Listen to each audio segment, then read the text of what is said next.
పెద్దలందరికీ, రాజకీయ నాయకులందరికీ, ప్రజానికానికి కూడా తెలియజేస్తున్నాను. నేను కొన్ని రెవెన్యూ గురించి, కోర్టు గురించి, పోలీసుల శాఖ గురించి, అన్నిటి గురించి కొన్ని చెప్పాలనుకుంటున్నాను. దయచేసి నా మాటలు నచ్చితే లైక్ చేయండి, షేర్ చేయండి, సబ్స్క్రైబ్ చేయండి. ఇప్పుడు మన ప్రపంచంలో జరిగే అన్యాయాలు కోకొల్లలండి. రూపాయిలో 10 పైసలు న్యాయం జరిగితే 90 పైసలు అన్యాయం జరుగుతుంది మనకు. అంటే మన ప్రజలకు. కాబట్టి ఎవరిదైతే ల్యాండ్ ఉందో ఆ ల్యాండు వాళ్ళు, ఆ పక్కనున్న వాళ్ళు, ఈ పక్కనున్న వాళ్ళు ఎవరైనా సరే డబ్బులు ఇచ్చేసి వాళ్ళు ఫోర్జరీ చేసి సంతకాలు పెట్టి ఇవన్నీ కూడా చేయాలని చెప్పని 4 డబ్బులు టేబుల్ కింద నుంచి ఇస్తే రెవెన్యూ ఏం చేస్తుంది?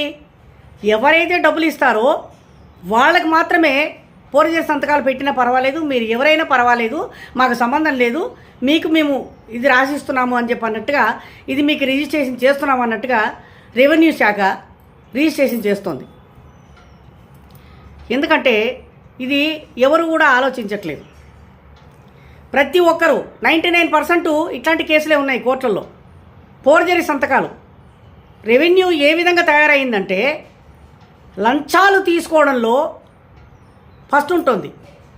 వాళ్ళు ఎవరైనా పర్వాలేదు, వాడు నాశనం అయిపోయినా పర్వాలేదు, వాడు పాడైపోయినా పర్వాలేదు, టేబుల్ కింద చేతులు పెడితే మాత్రం ఎవడైనా పర్వాలేదు, నాది నీకు, నీది ఇంకొకరికి, నీది ఇంకొకరికి, ఇట్లా కంపల్సరీగా ఫోర్జరీ సంతకాలు పెడితే వాళ్ళకి రిజిస్ట్రేషన్ చేయడానికి రెడీగా ఉంది. ఇది రెవెన్యూ డిపార్ట్మెంట్ చేసే పనులు. దానికి పోలీసులు కూడా సహకరిస్తున్నారు. ఎందుకంటే వాళ్ళకు కూడా వస్తాయి కదా డబ్బులు. ఇప్పుడు వీడున్నాడు దుర్మార్గుడు, ఇంకొకటి దుర్మార్గుడు, వానికి సహాయం చేస్తాడు ఈ దుర్మార్గుడు. ఎందుకంటే వాళ్ళ మీద నోరెత్తకుండా వీళ్ళు కాపలా, వీళ్ళు నోరెత్తకుండా ఉండాలంటే వాళ్ళకి కొంచెం డబ్బులు ఇవ్వాలి. ఇది అనమాట చేసే రెవెన్యూ చేసే పనులు. ఇట్లాంటివి రిజిస్ట్రేషన్లు కానీ ఏవి కానీ వాళ్ళు చేసే పనులు అన్నీ ఇట్లాంటి దొంగ పనులే. ఎవడో కష్టపడి సంపాదించుకున్నది ఇంకొకటి దోసుకొని పోవడానికి సహకరిస్తారు వీళ్ళు. అదే అనమాట మెయిన్ ఇంపార్టెంట్ విషయాలు జరుగుతున్నాయి. ఇది తీసుకుపోయి అసలోడు తీసుకుపోయి కోర్టులో కేసు వేస్తే జడ్జీలు అసలు దేన్ని కూడా విచారించకుండా, రెవెన్యూని కూడా విచారించకుండా, పోలీసులను విచారించకుండా, తీసుకున్న వాడు దౌర్జన్యంగా తీసుకున్న వాడిని విచారించకుండా ఎవడి పేరైతే ఉందో వాడికి ఓకే చేస్తున్నారు వీళ్ళు. మళ్ళీ అది నిజమా అబద్ధమా, ఇది ఫోర్జరీయా, ఇది కరెక్టా కాదా అని చెప్పని జడ్జీలు కూడా పరిశీలించాలి కదా. పరిశీలించకుండా మీ ఇష్టం వచ్చినట్టు మీరు నాటకాలు ఆడి మీరు కూడా అదే విధంగా చేస్తే ఇంకా రెవెన్యూకి, కోర్టుకి, పోలీసులకి తేడా ఏముంది? న్యాయస్థానము అన్నది ఎంత గొప్పతనం. ఆ గొప్పతనాన్ని మీరు నిలబెట్టుకుంటున్నారా? ఆ గొప్పతనాన్ని మీరు చూపిస్తున్నారా? లేదు. ఇది ఎంత దౌర్జన్యం, ఇది ఎంత దౌర్భాగ్యం మీరు ఆలోచించండి. రాజకీయ నాయకులు అట్లాగే ఉన్నారు, పోలీసులు అట్లాగే ఉన్నారు, రెవెన్యూ అట్లాగే ఉంది, కోర్టు కూడా అట్లాగే ఉంది. ఎక్కడ న్యాయం జరుగుతుంది? రూపాయిలో 1 పైసా మాత్రమే మనుషులకి న్యాయం జరుగుతుందే తప్ప 99% అన్యాయమే జరుగుతుంది. ఇది గ్రహించాలి. రెవెన్యూ గ్రహించాలి, పోలీసులు గ్రహించాలి, రాజకీయ నాయకులు గ్రహించాలి. కోర్టు వకీళ్ళు ఏం చేస్తారండి? వకీలది ఏమీ లేదండి, ఉన్నదంతా జడ్జీలదే. అక్కడ డ్రామాలు ఆడతారు వీళ్ళు, డ్రామాలు ఆడతారు. ఎవడు అన్యాయం చేస్తున్నాడు, ఎవడు న్యాయం చేస్తున్నాడు, ఎవరికి అన్యాయం జరుగుతుందన్న ఆలోచన కానీ, అవగాహన కానీ, దానికి ఉన్న పరిస్థితులు ఏంటి, ఏమున్నాయి, ఏ విధంగా చేస్తే అసలుడికి న్యాయం జరుగుతుందన్న ఆలోచన జడ్జీలకు ఉందా? వాళ్ళు చదువుకుంటున్నారా? ఎక్స్పీరియన్స్ ఉన్నవాళ్ళ, జ్ఞానం ఉన్నవాళ్ళ, తెలివితేటలు ఉన్నవాళ్ళ, ఆలోచించేవాళ్ళ? తెలీదు. వాళ్ళ ఇష్టానుసారం రావడము, బెంచీలు పెట్టుకోవడము, బెంచీ మీద టేబుల్ పెట్టుకోవడము, ఈయన కుర్చీలో కూర్చోవడము, ఒక రాజు కూర్చున్నట్టు నాశనం చేసేస్తుంది కోర్టు. ఇది కాదండి. న్యాయం చెయ్యాలి, ప్రజలకు న్యాయం చెయ్యాలి. ఎవడైతే నష్టపోతున్నాడో, ఎవడైతే బాధపడుతున్నాడో, ఎవడి వస్తువు అయితే పోగొట్టుకుంటున్నాడో వాడికి న్యాయం చెయ్యాలి తప్ప డబ్బులు ఇచ్చిన వాడికి కాదండి, టేబుల్ కింద నుంచి డబ్బులు ఇచ్చిన వాడికి కాదు న్యాయం చేయాల్సింది. డబ్బులు పోగొట్టుకున్న వాడికి, ఆస్తి పోగొట్టుకున్న వాడికి, ప్రాపర్టీ పోగొట్టుకున్న వాడికి, స్థలాన్ని పోగొట్టుకున్న వాడికి మీరు న్యాయం చేయాలి. ఇది కోర్టు, ఇది రెవెన్యూ, ఇది పోలీసు, ఇది రాజకీయము. అర్థమైందా? ఇది చేస్తే భూమి, దేశము, మనుషులు అంతా కూడా బాగుంటారు, బాగుపడతారు. కానీ ప్రపంచంలో జరిగేవి రాజకీయ నాయకులు ఎట్లా ఉన్నారంటే, అంతకుముందు కేసీఆర్ గారు తెలంగాణ కావాలి సపరేటు అని చెప్పని కేసీఆర్ కొట్లాడి తెలంగాణ తెచ్చాడు, కరెక్టే. ఆంధ్ర తెలంగాణ ఉన్నప్పుడు ఎంత బాగుండేది. ఇప్పుడు ఆంధ్ర సపరేట్ అయిపోయింది, తెలంగాణ సపరేట్ అయిపోయింది, నాశనం అయిపోయింది. ఇప్పుడు కాంగ్రెస్ వచ్చింది, కాంగ్రెస్ మీద ఆయన మొగుడు, బీఆర్ఎస్ మీద ఈయన మొగుడు, ఒకళ్ళ మీద ఒకళ్ళు మొగుడు పెళ్ళాలాగా కొట్లాడుకుంటున్నారు. వాళ్ళు అదేది ఉంచుకున్న దాని దగ్గర మొగుడు మాట్లాడినట్టు ఉంచుకున్న దాని దగ్గర మాట్లాడుకున్నట్టుగా వీళ్ళు మాట్లాడుకుంటున్నారు. దీనివల్ల దేశానికి నష్టమా, ప్రజలకి నష్టమా? దేశానికి నష్టం కాదు, రాజకీయ నాయకులకి నష్టం కాదు, జరిగేది నష్టం ప్రజలకే. ప్రజలు ప్రజలు ప్రజలు ప్రజల గురించే ఆలోచించాలి తప్ప మీకోసం కాదు. మీకు ఉన్నాయి కొన్ని కోట్లు ఉన్నాయి, కానీ ప్రజల దగ్గర అన్ని కోట్లు లేవుగా, పేదవాళ్ళ దగ్గర అన్ని కోట్లు లేవుగా. ప్రతి ఒక్కటి కూడా అన్యాయం జరుగుతుంది. ఇప్పుడు కేసీఆర్ ఇళ్ళు ఇస్తే నాకు ఓట్లు వేస్తారన్న దురుద్దేశంతో అందరికీ అపార్ట్మెంట్లు కట్టాడు కదా, 10 అంతస్తుల వరకు అపార్ట్మెంట్లు కట్టాడు కదా. ఆ 10 అంతస్తుల అపార్ట్మెంట్లలో జనాలకి అందరికీ ఇళ్ళు ఇచ్చాడు. ఆ ఇళ్లలో డబ్బులు పెట్టి కట్టుకున్నవాడు అపార్ట్మెంట్లోనే ఉంటే నానా అవస్థలు పడుతున్నాడు. లిఫ్ట్ పనిచేయదు, నీళ్లు రావు, వాచ్మెన్ ఉండాలి, లేకపోతే దొంగలు పడతారు. ఇవన్నీ కూడా జరుగుతున్నాయి. ఏది కొన్ని కోట్లు పెట్టి కొనుక్కున్న అపార్ట్మెంట్లలోనే ఇలాంటివి జరుగుతున్నాయి. ఎక్కడో అడవిలో తీసుకుపోయి నువ్వు అపార్ట్మెంట్ కట్టి ఆ అపార్ట్మెంట్లో 10వ ఫ్లోర్లో, 8వ ఫ్లోర్లో, 9వ ఫ్లోర్లో, 6వ ఫ్లోర్లో నువ్వు ఫ్లాట్లు ఇస్తే దానివల్ల ఎంత ప్రాబ్లము. చేతనైన వాడు ఉంటాడు, చేతకాని వాడు ఉంటాడు. 9 అంతస్తులు ఎక్కుతాడా, 10 అంతస్తులు ఎక్కుతాడా, 8 అంతస్తులు ఎక్కుతాడా, 6 అంతస్తులు ఎక్కుతాడా? ఎవడైనా లిఫ్ట్ ఉంది, పాడైపోతే ఎవడు చేయించాలా? వీడమ్మమ్మ కూడా, నీ అమ్మమ్మ కూడా ఎవడు చేయించాలా? దాని గురించి ఎవడు పాటలు పడాలా? నీళ్లు సరిగా రావు, నీళ్లు కింద నుంచి తీసుకొని పోతారా? మీరు ఆలోచించండి. తెలివి తక్కువ దద్దమల్లారా, మీరు ఆలోచించండి. పేదవాళ్ళకి ఇవ్వాల్సింది 10 అంతస్తులు, 8 అంతస్తులు, 9 అంతస్తులు, 6 అంతస్తులు కాదు. ఒక ప్లేసు, కొన్ని ఎకరాలు, 100 ఎకరాలు, 1000 ఎకరాలు ఉంది మన భూమి మీద. మన భూమి వాళ్ళకి కొన్ని 1000 ఎకరాలు ఉంది. అక్కడ ఊరికి కొంచెం దూరమైన రోడ్లు వేయండి, వాళ్ళకి వసతి కల్పించి ఇండిపెండెంట్ డూప్లెక్స్ హౌసులు ఇంతకుముందు రైల్వే క్వార్టర్స్లు కానీ, లేకపోతే మన స్టేట్ గవర్నమెంట్ క్వార్టర్స్లు కానీ, ఇట్లానే ఆర్టీసీ క్వార్టర్స్లు కానీ కట్టేవాళ్ళు. ఇట్లా డూప్లెక్స్ హౌసులు కట్టండి, కింద ఒక ఫ్యామిలీకి, పైన ఒక ఫ్యామిలీకి ఇవ్వండి. దానివల్ల ఎవరికీ కష్టం ఉండదు, వీళ్ళకి కష్టం ఉండదు, వాళ్ళకి కష్టం ఉండదు. కానీ ఈ అపార్ట్మెంట్లు కట్టి మన హైటెక్ సిటీ లాగా ఊహించుకుని అపార్ట్మెంట్లు కట్టేసేసి పేదవాళ్ళకి ఇస్తే పేదవాళ్ళు ఎంతవరకు సాగుతారండి? ఏ ఒక్క చిన్న విషయం కావాలన్నా కిందికి దిగాల, దానికి మళ్ళీ లిఫ్ట్ పాడైపోయిందంటే పిల్లలు ఊరుకుంటారా? ఇప్పుడు ఎడ్యుకేటెడ్ పిల్లలే నానా అవస్థలు చేసి నానా బీభత్సం చేస్తున్నారు. కొంచెం మన మీడియం ఫ్యామిలీ పిల్లలు ఇంకా ఎంత అల్లరి చేస్తారు. వాళ్ళు ఒత్తి చేసి అటు పోయి ఇటొత్తి లిఫ్ట్ పాడైపోతుంది, నీళ్ళు ఉండవు, కరెంట్ ఉండదు, ఒక టైంకి కిందికి దిగాలంటే కష్టం, ఎక్కాలంటే కష్టం. ఇవన్నీ ఆలోచించడానికి మీ మెదడు లేదా, మైండ్ లేదా? కొంచెమైనా ఆలోచించరా? మీరు ఇట్లానే 10 అంతస్తులు కట్టుకొని పైన ఉంటారా? రేపు పొద్దున కరెంటు పోతే ఎవరికైనా కష్టమే కదా. రేపు చచ్చిపోయిన వాడిని కిందికి తేవాలన్నా కష్టమేగా, అనారోగ్యంగా ఉన్న వాడిని కిందికి తేవాలన్నా కష్టమేగా. ఆ పైన ఉన్న వాడికి హార్ట్ అటాక్ వచ్చిందనుకో, వాడి కిందికి దిగలోపల చచ్చిపోతాడుగా. ఇవన్నీ ఆలోచించరా? ఇండిపెండెంట్ హౌసులు, డూప్లెక్స్లు కట్టండి. అది కూడా 1, 2. దానిపైన మళ్ళీ ఇంకొకటి ఉండకూడదు.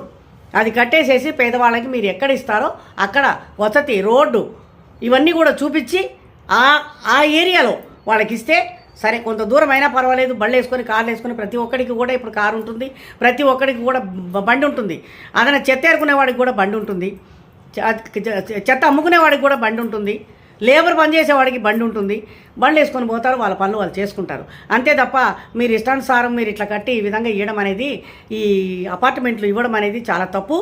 ఈ విధంగా మీరు మున్సిపాలిటీ వాళ్ళు ఈ గవర్నమెంటు ఈ విధంగా సహకరించడం అనేది చాలా తప్పు. పేదవాళ్ళకి అది సౌకర్యంగా ఉండదు, పేదవాళ్ళకి చాలా కష్టము. దాని గురించి అది కూలగొట్టేయండి, అది కూలగొట్టేసేసి ఇండిపెండెంట్ హౌస్లు డూప్లెక్స్ హౌస్ కట్టి ఇవ్వండి. ఇది చేయవలసింది గవర్నమెంటు. అంతేగాని నా మీద నువ్వు నీ మీద నేను పోట్లాడుకుంటే వచ్చింది కాదు సచ్చింది కాదు. నేను ప్రైమ్ మినిస్టర్ కావాలా అని ఒకడు అనుకుంటాడు, నేను చీఫ్ మినిస్టర్ కావాలని ఒకడు అనుకుంటాడు, ఎమ్మెల్యే కావాలని ఒకడు అనుకుంటాడు, ఎంపీ కావాలని ఒకడు అనుకుంటాడు, ఎమ్మెల్సీ కావాలని ఒకడు అనుకుంటాడు, కార్పొరేటర్ కావాలని ఒకడు అనుకుంటాడు. ప్రపంచంలో ఉన్న వాళ్ళందరూ డబ్బులు పెట్టుకొని కొట్లాడుకుంటూ అందరూ మినిస్టర్లే అయితే దేశం ఎక్కడ ఉంటుంది? ఇంకా దేవుడు ఎక్కడున్నాడు? దేవుడు ఎక్కడున్నాడండి? ఆలోచించండి, మీరు ఆలోచించండి. కొద్దిగా మనసుంటే మీ గుండెల మీద చేసుకొని ఆలోచించండి. వచ్చినవాడే వస్తాడు, తిన్నవాడే తింటాడు, ఉన్నవాడే ఉంటాడు అని అంటే అది ప్రతి ఒక్కరికి జరిగేది. ఎందుకంటే ఉన్నవాడే తింటాడు, పక్కింటోడు ఉపాసం ఉన్నా కూడా ఇంటోడు పట్టించుకోడు. ఒకవేళ ఏదైనా కావాలని అడిగినా కూడా ఇవ్వడు. ఎందుకంటే వాడి స్వార్థం వాడిది, వాడు బ్రతుకు తెరువు వాడిది, వాడి ఆలోచన వాడిది. మనకు లేకపోతే ఎవడు ఇస్తాడన్న ఆలోచన వాడికి ఉంటుంది. అంతే తప్ప ఎవడు సహాయం చేయడు, చేయలేరు, చేయబోరు కూడా. కాబట్టి ఇదంతా కూడా పోరజరీ సంతకాలు చేసే వాళ్ళని కూడా మళ్ళీ కూడా చెప్తున్నాను, ఈ పోర్జరీ సంతకాలు చేసేవాళ్ళు మొత్తం టోటల్ ఎంక్వైరీ చేయండి. ఈ స్థలం ఎవరిది, ఎవరి పేరు ఉంది, స్టార్టింగ్ నుంచి కొన్నేళ్ల నుంచి ఎవరి పేరు మీద ఉంది, దీనికి వారసులు ఎవరు, దీని వారసులు రండి, వారసులు వచ్చి చూడండి, మాకు కనిపించండి, మీ ఫోటోలు, మీ సంతకాలు, మీవన్నీ కూడా కరెక్ట్గా చూసి పలానా మంచిది అని చెప్పని చూసేసి దాన్ని బట్టి మీరు రెవెన్యూ శాఖ రిజిస్ట్రేషన్లు కానీ వాళ్ళ పరం చేయడానికి కానీ మీరు ఆలోచించండి తప్ప మీ ఇష్టం వచ్చినట్టు ప్రవర్తించి ఎవడో వచ్చేసి దొంగ సంతకాలు పెట్టి మీకు 2 లక్షలు 3 లక్షలు ఇవ్వగానే సంతకాలు పెట్టించేసి వాడి పేరు మీద చేసేస్తే వీడు అసలు స్థలం మట్టి కొట్టుకొని పోతాడుగా. వాడి పెళ్ళం పిల్లలు లేరా, వాడికి తల్లిదండ్రులు లేరా, వాడికి జీవితం లేదా, వాడి బతుకు కాదా, వాళ్ళు సంపాదించిన ఆస్తి కాదా? ఇది ఈ విధంగా చేయడం అనేది ఎంతవరకు ధర్మం అండి? రెవెన్యూ శాఖ చాలా తప్పు చేస్తుంది, దానికి సపోర్టు పోలీసు, దానికి సపోర్టు మినిస్టర్లు. గవర్నమెంట్ సరిగ్గా లేదు, గవర్నమెంట్ సరిగ్గా లేకనే ఇవన్నీ జరుగుతున్నాయి.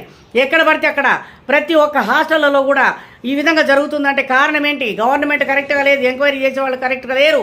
ప్రతి దాంట్లో ఎలకలు, అవి ఇవి, కప్పలు, జర్రిలు, పురుగులు, జిల పురుగులు ఇవన్నీ కూడా పడుతున్నాయనంటే ఇవన్నీ చేసేవాళ్ళు ఎవరండి?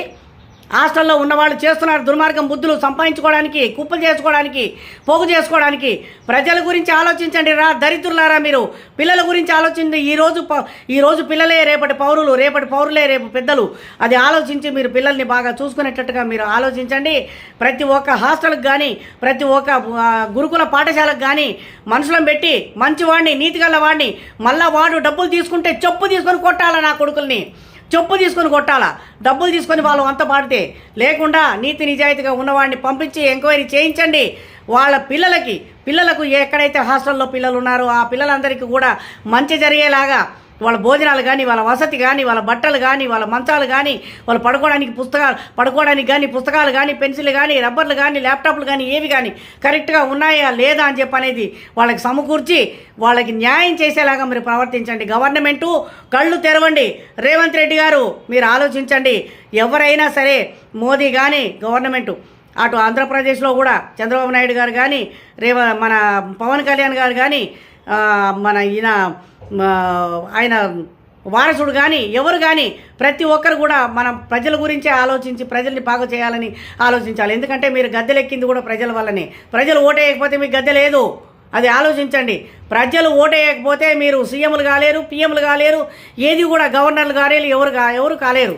కాబట్టి ప్రజల గురించి ఆలోచించి, అది కూడా పేదవాళ్ళకి బలిసినోడు బలిసినట్టే ఉన్నాడు. సాఫ్ట్వేర్లు సంపాదించుకుంటున్నారు, ఎంజాయ్గా ఖర్చులు పెట్టుకుంటున్నారు, కానీ ఈ పేదవాడు మాత్రం మట్టి కొట్టుకుపోతున్నాడు. దయచేసి నా మాటలు నచ్చితే లైక్ చేయండి, షేర్ చేయండి, సబ్స్క్రైబ్ చేయండి.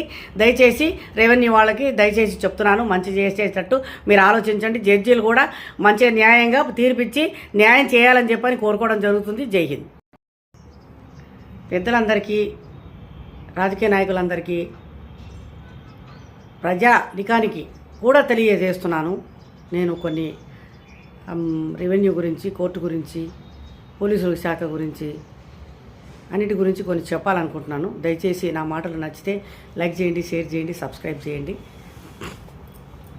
ఇప్పుడు మన ప్రపంచంలో జరిగే అన్యాయాలు కోకొల్లలండి. రూపాయిలో 10 పైసలు న్యాయం జరిగితే 90 పైసలు అన్యాయం జరుగుతుంది మనకు. అంటే మన ప్రజలకు. కాబట్టి ఎవరిదైతే ల్యాండ్ ఉందో ఆ ల్యాండు వాళ్ళు, ఆ పక్కనున్న వాళ్ళు, ఈ పక్కనున్న వాళ్ళు ఎవరైనా సరే డబ్బులు ఇచ్చేసి వాళ్ళు ఫోర్జరీ చేసి సంతకాలు పెట్టి ఇవన్నీ కూడా చెయ్యాలని చెప్పని 4 డబ్బులు టేబుల్ కింద నుంచి ఇస్తే రెవెన్యూ ఏం చేస్తుంది? ఎవరైతే డబ్బులు ఇస్తారో వాళ్ళకి మాత్రమే ఫోర్జరీ సంతకాలు పెట్టినా పర్వాలేదు, మీరు ఎవరైనా పర్వాలేదు, మాకు సంబంధం లేదు, మీకు మేము ఇది రాసిస్తున్నాము అని చెప్పి అన్నట్టుగా, ఇది మీకు రిజిస్ట్రేషన్ చేస్తున్నాము అన్నట్టుగా రెవెన్యూ శాఖ రిజిస్ట్రేషన్ చేస్తుంది. ఎందుకంటే ఇది ఎవరు కూడా ఆలోచించట్లేదు. ప్రతి ఒక్కరూ 99% ఇట్లాంటి కేసులే ఉన్నాయి కోర్టుల్లో. ఫోర్జరీ సంతకాలు. రెవెన్యూ ఏ విధంగా తయారైందంటే లంచాలు తీసుకోవడంలో ఫస్ట్ ఉంటుంది.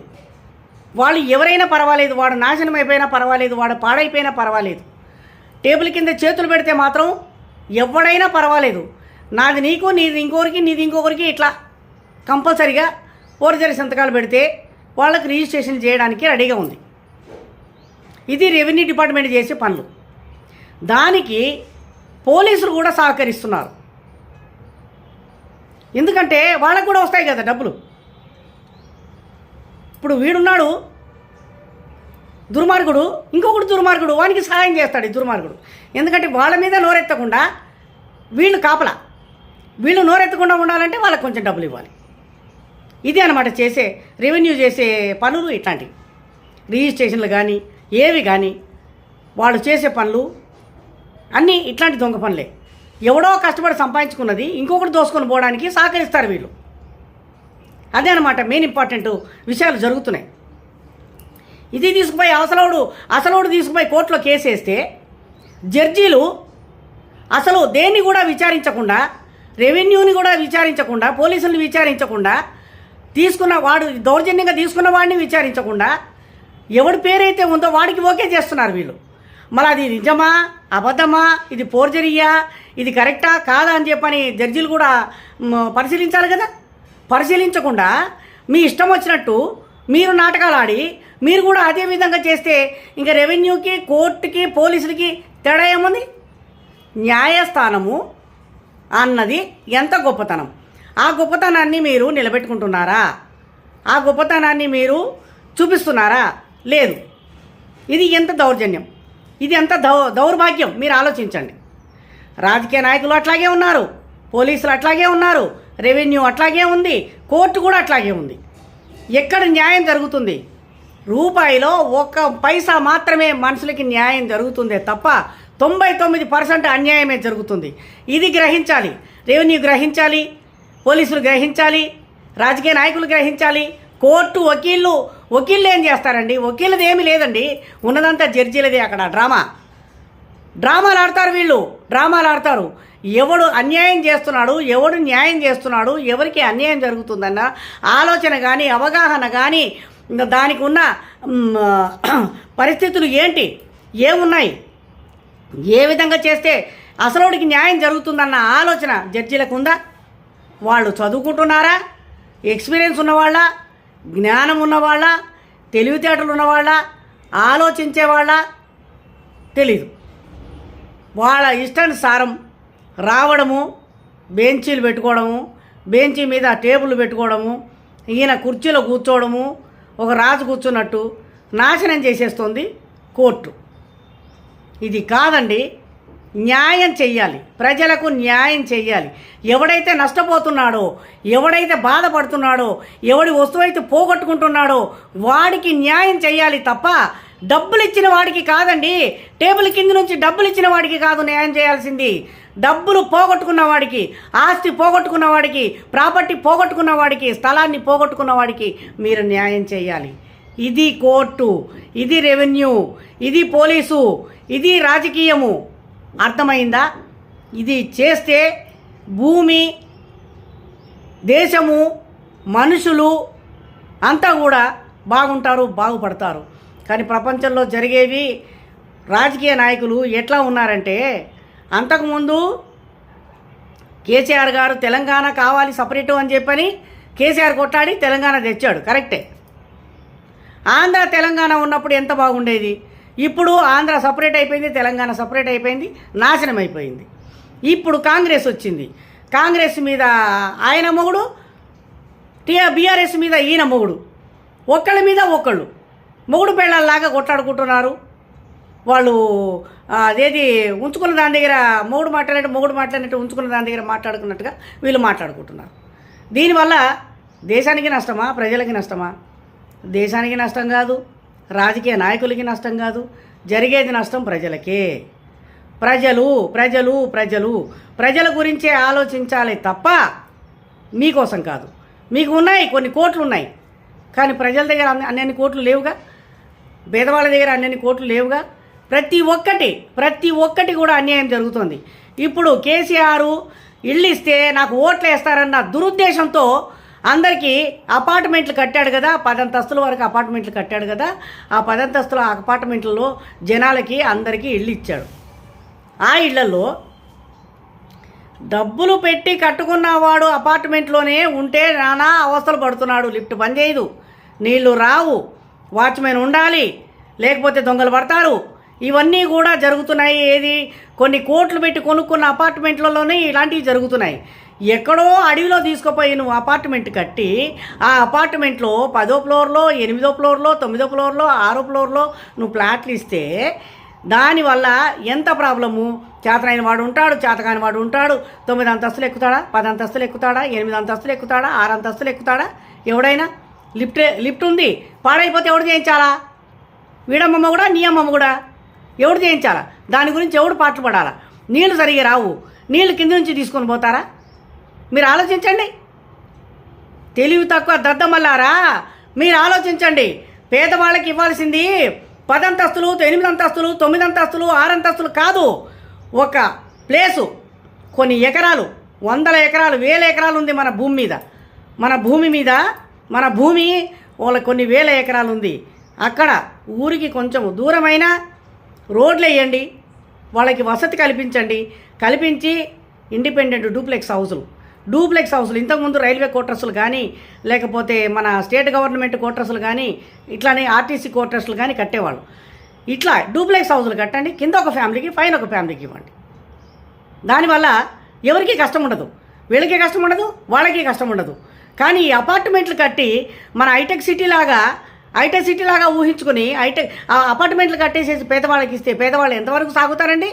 ఏ ఒక్క చిన్న విషయం కావాలన్నా కిందికి దిగాల, దానికి మళ్ళీ లిఫ్ట్ పాడైపోయిందంటే పిల్లలు ఊరుకుంటారా? ఇప్పుడు ఎడ్యుకేటెడ్ పిల్లలే నానా అవస్థలు చేసి నానా బీభత్సం చేస్తున్నారు. కొంచెం మన మీడియం ఫ్యామిలీ పిల్లలు ఇంకా ఎంత అల్లరి చేస్తారు. వాళ్ళు ఒత్తి చేసి అటు పోయి ఇటు వత్తి లిఫ్ట్ పాడైపోతుంది, నీళ్లు ఉండవు, కరెంట్ ఉండదు, ఒక టైంకి కిందికి దిగాలంటే కష్టం, ఎక్కాలంటే కష్టం. ఇవన్నీ ఆలోచించడానికి మీ మెదడు లేదా, మైండ్ లేదా? కొంచెమైనా ఆలోచించరా? మీరు ఇట్లానే 10 అంతస్తులు కట్టుకొని పైన ఉంటారా? రేపు పొద్దున కరెంటు పోతే ఎవరికైనా కష్టమే కదా. రేపు చచ్చిపోయిన వాడిని కిందికి తేవాలన్నా కష్టమేగా, అనారోగ్యంగా ఉన్న వాడిని కిందికి తేవాలన్నా కష్టమేగా. ఆ పైన ఉన్న వాడికి హార్ట్ అటాక్ వచ్చిందనుకో, వాడి కిందికి దిగ లోపల చచ్చిపోతాడుగా. ఇవన్నీ ఆలోచించరా? ఇండిపెండెంట్ హౌసులు, డూప్లెక్స్లు కట్టండి. అది కూడా 1, 2. దానిపైన మళ్ళీ ఇంకొకటి ఉండకూడదు. అది కట్టేసేసి పేదవాళ్ళకి మీరు ఎక్కడ ఇస్తారో అక్కడ వసతి, రోడ్డు ఇవన్నీ కూడా చూపించి ఆ ఏరియాలో వాళ్ళకి ఇస్తే సరే, కొంత దూరం అయినా పర్వాలేదు. బళ్ళు వేసుకొని, కార్లు వేసుకొని, ప్రతి ఒక్కడికి కూడా ఇప్పుడు కారు ఉంటుంది, ప్రతి ఒక్కడికి కూడా బండి ఉంటుంది. అదన చెత్త ఏరుకునేవాడికి కూడా బండి ఉంటుంది, చెత్త అమ్ముకునేవాడికి కూడా బండి ఉంటుంది, లేబర్ పనిచేసేవాడికి బండి ఉంటుంది. బండ్లు వేసుకొని పోతారు, వాళ్ళ పనులు వాళ్ళు చేసుకుంటారు. అంతే తప్ప మీరు ఇష్టానుసారం మీరు ఇట్లా కట్టి ఈ విధంగా ఇవ్వడం అనేది, ఈ అపార్ట్మెంట్లు ఇవ్వడం అనేది చాలా తప్పు. ఈ విధంగా మీరు మున్సిపాలిటీ వాళ్ళు, గవర్నమెంటు ఈ విధంగా సహకరించడం అనేది చాలా తప్పు. పేదవాళ్ళకి అది సౌకర్యంగా ఉండదు, పేదవాళ్ళకి చాలా కష్టము. దాని గురించి అది కూలగొట్టేసేసి ఇండిపెండెంట్ హౌస్లు, డూప్లెక్స్ హౌస్ కట్టి ఇవ్వండి. ఇది చేయవలసింది గవర్నమెంటు. అంతేగాని నా మీద నువ్వు, నీ మీద నేను పోట్లాడుకుంటే వచ్చింది కాదు, సచ్చింది కాదు. నేను ప్రైమ్ మినిస్టర్ కావాలా అని ఒకడు అనుకుంటాడు, నేను చీఫ్ మినిస్టర్ కావాలని ఒకడు అనుకుంటాడు, ఎమ్మెల్యే కావాలని ఒకడు అనుకుంటాడు, ఎంపీ కావాలని ఒకడు అనుకుంటాడు, ఎమ్మెల్సీ కావాలని ఒకడు అనుకుంటాడు, కార్పొరేటర్ కావాలని ఒకడు అనుకుంటాడు. ప్రపంచంలో ఉన్న వాళ్ళందరూ డబ్బులు పెట్టుకొని కొట్లాడుకుంటూ అందరూ మినిస్టర్లే అయితే దేశం ఎక్కడ ఉంటుంది? ఇంకా దేవుడు ఎక్కడున్నాడండి? ఆలోచించండి. మీరు ఆలోచించండి. కొద్దిగా మనసు ఉంటే మీ గుండెల మీద చేసుకొని ఆలోచించండి. వచ్చినవాడే వస్తాడు, తిన్నవాడే తింటాడు, ఉన్నవాడే ఉంటాడు అని అంటే అది ప్రతి ఒక్కరికి జరిగేదే, ప్రతి ఒక్కరికి జరిగేది. ఎందుకంటే ఉన్నోడే తింటాడు, పక్కింటోడు ఉపాసం ఉన్నా కూడా ఇంటోడు పట్టించుకోడు. ఒకవేళ ఏదైనా కావాలని అడిగినా కూడా ఇవ్వడు. ఎందుకంటే వాడి స్వార్థం వాడిది, వాడి బ్రతుకు తెరువు వాడిది, వాడి ఆలోచన వాడిది. మనకు లేకపోతే ఎవడు ఇస్తాడన్న ఆలోచన వాడికి ఉంటుంది. అంతే తప్ప ఎవడికి ఎవడు సహాయం చేయడు, చేయలేరు, చేయబోరు కూడా. కాబట్టి ఇదంతా కూడా పోరజరీ సంతకాలు చేసే వాళ్ళని కూడా మళ్ళీ కూడా చెప్తున్నాను, ఈ పోర్జరీ సంతకాలు చేసేవాళ్ళు మొత్తం టోటల్ ఎంక్వైరీ చేయండి. ఈ స్థలం ఎవరిది, ఎవరి పేరు ఉంది, స్టార్టింగ్ నుంచి కొన్నేళ్ల నుంచి ఎవరి పేరు మీద ఉంది, దీనికి వారసులు ఎవరు, దీని వారసులు రండి, వారసులు వచ్చి చూడండి, మాకు కనిపించండి, మీ ఫోటోలు, మీ సంతకాలు, మీవన్నీ కూడా కరెక్ట్గా చూసి పలానా మంచిది అని చెప్పని చూసేసి దాన్ని బట్టి మీరు రెవెన్యూ శాఖ రిజిస్ట్రేషన్లు కానీ వాళ్ళ పరం చేయడానికి కానీ మీరు ఆలోచించండి తప్ప మీ ఇష్టం వచ్చినట్టు ప్రవర్తించి ఎవడో వచ్చేసి దొంగ సంతకాలు పెట్టి మీకు 2 లక్షలు 3 లక్షలు ఇవ్వగానే సంతకాలు పెట్టి ఇచ్చేసి వాడి పేరు మీద చేసేస్తే వీడు అసలు స్థలం మట్టి కొట్టుకొని పోతాడుగా. వాడి పెళ్ళం పిల్లలు లేరా, వాడికి తల్లిదండ్రులు లేరా, వాడికి జీవితం లేదా, వాడి బతుకు కాదా, వాళ్ళు సంపాదించిన ఆస్తి కాదా ఇది? ఈ విధంగా చేయడం అనేది ఎంతవరకు ధర్మం అండి? రెవెన్యూ శాఖ చాలా తప్పు చేస్తుంది, దానికి సపోర్టు పోలీసు, దానికి సపోర్టు మినిస్టర్లు, గవర్నమెంట్ సరిగ్గా లేదు. గవర్నమెంట్ సరిగ్గా లేకనే ఇవన్నీ జరుగుతున్నాయి.